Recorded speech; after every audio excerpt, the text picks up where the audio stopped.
Quina és més maca, la plaça de Vic o la plaça de Manlleu? Comencem bé. Home, això ho diu tothom, és una gran pregunta. A mi m'agrada més la de Manlleu. No sé, la trobo més acollidora, més coses. El que passa és que, clar, de bars, de vida, de gent, normalment la gent va més a Vic, però a mi aquesta plaça m'agrada, la veritat. La meva iaia sempre em diu que la que hi havia abans era més maca, però... Aquí a Manlleu? Sí.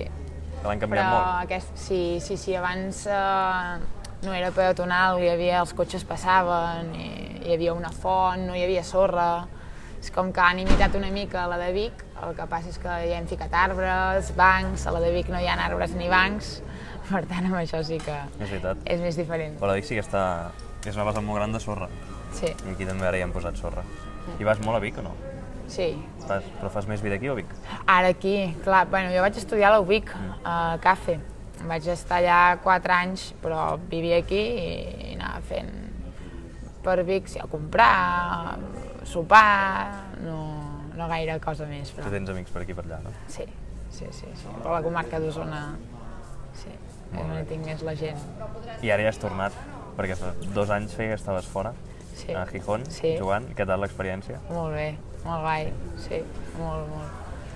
Clar, jo vaig anar cap allà, no havia sortit mai de casa, perquè en temes de hoquei mai havia pogut fer un Erasmus o marxar a l'estiu, perquè sempre hem estat amb la selecció.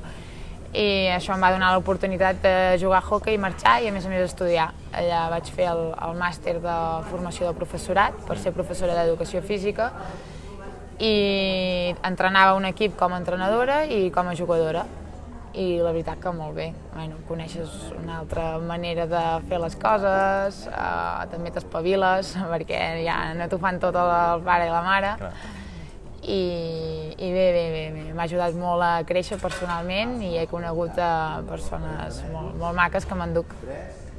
Sí. Molt bé. I hi ha un parell de temes de xarxes socials, o sigui, un parell de temes de les teves xarxes socials, sobretot de Twitter, que m'interessen molt i crec que a més també li interessen molt a pràcticament tothom ara mateix a Catalunya. I comencem pel primer perquè hi ha 2 temes que són importants, però comencem pel primer perquè és el que tens al perfil. Al perfil poses que la revolució serà feminista o no serà. O no serà, sí. Aviam, tu et dediques a l'hoquei? Sí. Bueno, et dediques a l'hoquei, ets professional de l'hoquei, has sigut millor jugadora durant una temporada, que si no m'equivoco, la 15-16 d'hoquei, abans d'anar-te'n cap a Gijón. Sí. I ara has tornat, però no t'hi pots dedicar. Hi ha altres companys masculins que sí que s'hi dediquen i tu, sent la millor jugadora d'una temporada, no t'hi pots dedicar. I això com ho arreglem? Com s'ha d'arreglar, això? No ho sé, hi ha molta... Jo sempre dic que l'esport és un reflex de com està la societat. Igual que l'esport, també altres llocs de treball, també. I això és una feina que podem fer jo ajudo des de l'esport, també des de l'educació, i que cadascú ha de fer com a persona humana fer un petit ajut en aquest món, perquè la veritat és que en la societat hi ha una desigualtat encara, i encara que a vegades es vulgui veure com que s'ha avançat bastant, en alguns aspectes sí, però en alguns no, i alguns fins i tot hem tirat enrere. Per tant, jo des de l'esport intento ajudar tant com puc i des de l'educació també. I com es pot arribar a aconseguir que esportistes femenines s'equiparin als masculins?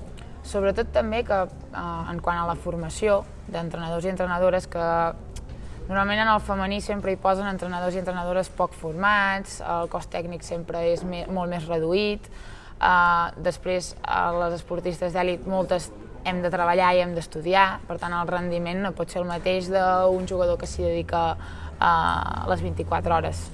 També és veritat que en el hoquei masculí no tots els equips s'hi poden dedicar a les 24 hores, però sí que els millors equips sí que s'hi poden dedicar, i això en el femení no passa. I nosaltres actuem com professionals, però en realitat no ho som, perquè econòmicament i la nostra vida diària és molt diferent. Clar, fins i tot jugueu amb la selecció espanyola, he aconseguit títols amb la selecció i aquí doncs, se segueix a passes molt llunyanes del que és el masculí, molt llunyanes. Hi ha molts equips que poden sobreviure a nivell masculí, però la gran majoria d'equips femenins no. Sí, és molt trist, és molt trist, però a mi m'agrada sempre donar-hi una mica la volta a la situació i dins de l'optimistes que podem ser, ajudar al màxim i reivindicar-nos i també doncs, donant un cop de mà. Per exemple,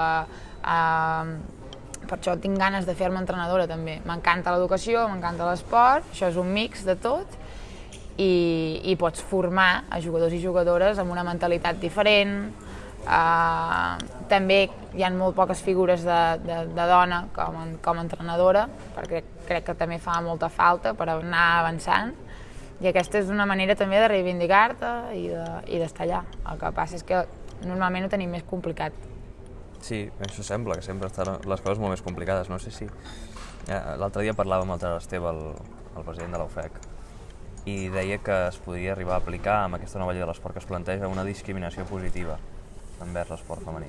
O sigui, discriminar una mica l'esport masculí perquè ja està superpotenciat i tirar-ho una mica més, posar una mica més d'esforç amb l'esport femení, no? Finançar-lo una mica més, donar-li més visió. Estaria molt bé perquè no ajudes econòmiques en tenim molt poques, o sigui, hem d'estar allà batallant dia a dia, i amb l'esport i també en altres feines, que encara hi ha homes que segueixen cobrant més que les dones fent la mateixa feina i treballant les mateixes hores.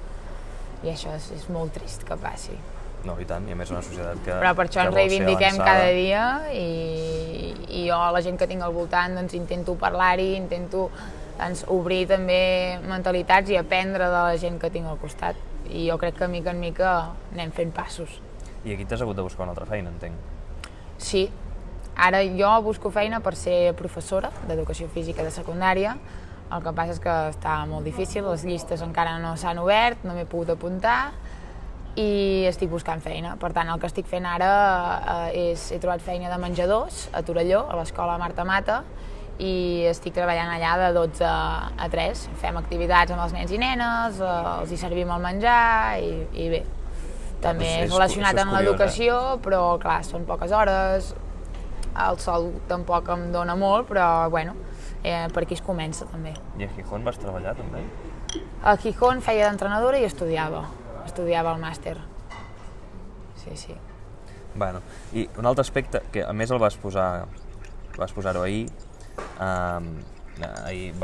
abans d'ahir era d'octubre, i vas escriure una frase, els carrers seran sempre nostres, no? És un d'aquests crits que han sortit d'arran de les manifestacions pro independència, pro dret a decidir. Com ho veus, això, ara? Jo el que m'agrada més reivindicar-me des de la posició que estic jo és amb el dret a decidir. En què si una gran quantitat de persones volen decidir sobre el seu futur, doncs que ho puguin fer i que ho puguin fer d'una manera legal. I tot el que va passar l'1 d'octubre l'any passat, jo estava a Gijón, vaig agafar un bitllet d'avió i vaig venir a votar i hòstia, va ser un dia molt maco i molt dur a la vegada, es barrejaven moltes emocions perquè veies la resposta de l'Estat i era com, uau, jo no m'ho podia creure que reaccionessin d'aquesta manera, em posava la pell de gallina i un nus a dins que crec que molta gent d'aquí sentia gent independentista i gent no independentista, perquè ja no estàvem parlant de ser independentistes, ja estem parlant de drets humans i una qüestió més de dignitat, no pot ser? De dignitat, sí. I això, clar, també tot això jo ho vaig viure des de Gijón i es feia molt estrany perquè allà no arribava la meitat d'informació. Jo també tenia sort perquè estava envoltada de persones molt receptives i amb ganes de conèixer i sí que en podia parlar una mica amb les persones més properes, però no, la informació que arriba allà és molt diferent. Amb l'equip en podíeu parlar d'això? Una mica, sí, una mica. A veure, també l'equip era molt jove i amb les més joves no, perquè tampoc estaven per parlar de política, però sí que amb 2 o 3 jugadores més grans sí que en parlàvem i també ho trobaven molt fort i clar, jo recordo que una d'elles deia és que entenc que una part de Catalunya vulgui marxar si no els tractem bé, és que nosaltres hem de tractar bé perquè es puguin quedar i puguem formar un país junts, no? i bueno, és un tema complicat i jo per això sempre intento per les xarxes socials reivindicar-me amb el dret a decidir. És que no és demanar res estrany, penso jo. En altres països ja s'ha fet. Sí, hi ha tendència per això a pensar que pensar no, i es veu també que als esportistes els costa molt pronunciar-se en aquest sentit, encara que només sigui pel dret a decidir. N'hi ha hagut molt pocs a nivell d'esportistes d'elit, n'hi ha hagut molt pocs realment que ho hagin pogut dir sense por a una represàlia, no? Bueno, suposo que per això que potser alguns sí que tenen por del que els hi pugui passar, però és que posicionar-te amb el dret a decidir no crec que sigui cap mena de delicte, i si això ja és delicte ja podem plegar, o sigui, vaja, no sé. I ara aquí a Manlleu què? Ara que has tornat? Bé, molt contenta, clar, amb el Manlleu encara no hem començat, perquè estem amb la selecció entrenant i marxem dissabte a Portugal a jugar a l'Europeu. Per tant, vam fer un entrenament al juny amb tots els nous fitxatges i tot l'equip nou, i ara elles ja estan entrenant des de la primera setmana de setembre i nosaltres les hem anat a veure algun partit i tal, però no podem fer res més perquè estem entrenant cada dia. I quan tornem, entrenarem 2 o 3 dies i ja comença la Lliga. Vull dir que serà bo, sí. I aquí com hi estàs? Bé, no?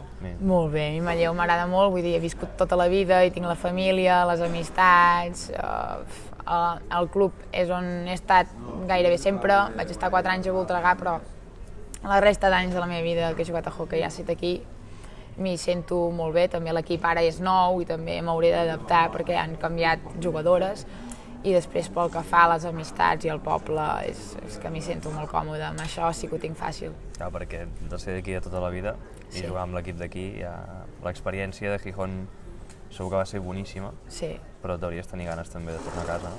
També, sí. Bueno, trobes a faltar moltes coses allà, realment a Gijón el que veia era que m'encantava l'equip que hi havia, un equip de persones humanes molt maques i que jo també com a persona havia fet un pas endavant, més autònoma, he madurat jo crec, però sí que trobava molt a faltar tenir una cosa a part del hoquei, perquè allà sí que estudiava i tal, però no podia ni tenir relacions estretes amb ningú de la universitat perquè no tenia temps, era tot hoquei, viatjàvem cada cap de setmana quasi bé, és tot molt dedicat al hoquei i això ja m'ha agradat, però també trobava molt a faltar tenir el meu espai amb les meves amigues, els meus amics, la meva família, i això sí que tenia ganes i crec que aquest any ho podré aprofitar.